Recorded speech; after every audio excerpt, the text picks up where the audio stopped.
Hi everyone, this is Who Gets the Glory, and today we're reading Streams in the Desert for October 17th.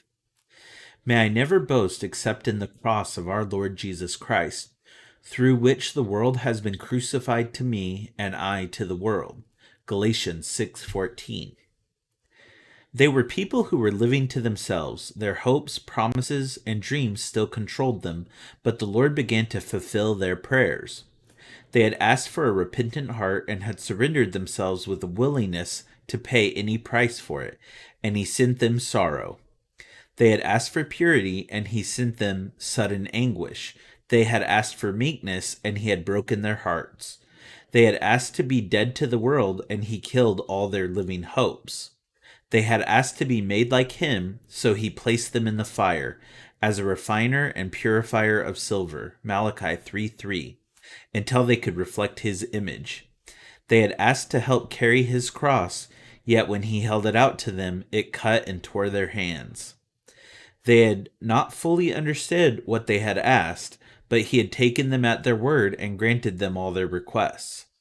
They had been unsure whether to follow him such a long distance or whether to come so close to him.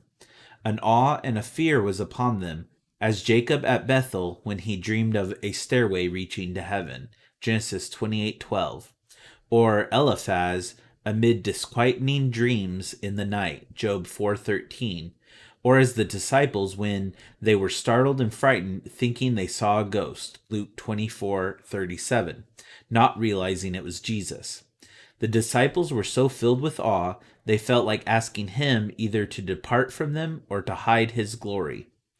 They found it easier to obey than to suffer, to work than to give up, and to carry the cross than to hang upon it.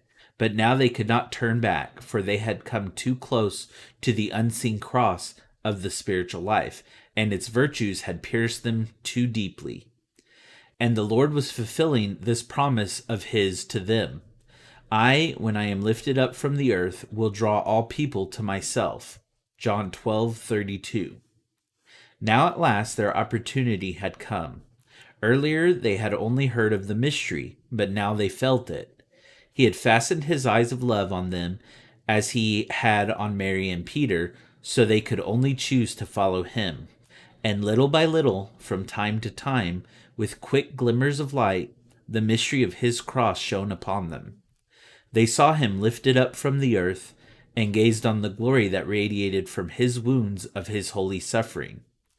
As they looked upon him, they approached him and were changed into his likeness. His name then shone out through them, for he lived within them.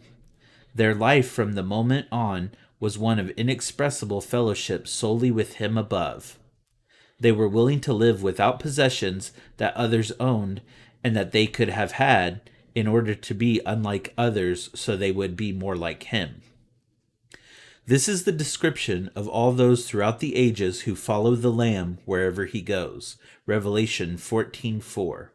If they had chosen selfishly for themselves, or if their friends had chosen for them, they would have made other choices. Their lives would have shone more brightly here on earth, but less gloriously in his kingdom. Their legacy would have been that of Lot instead of Abraham. And if they had stopped along the way, or if God had removed his hand from them, allowing them to stray, what would they have lost? What would they have forfeited at their resurrection? Yet God strengthened them and protected them, even from themselves. Often, in his mercy, he held them up when they otherwise would have slipped and fallen. And even in this life, they knew that all he did was done well. They knew it was good to suffer in this life so they would reign in the one to come, to bear the cross below, to wear the crown above, and to know that not their will, but his was done in them and through them. Thank you for listening, and God bless you.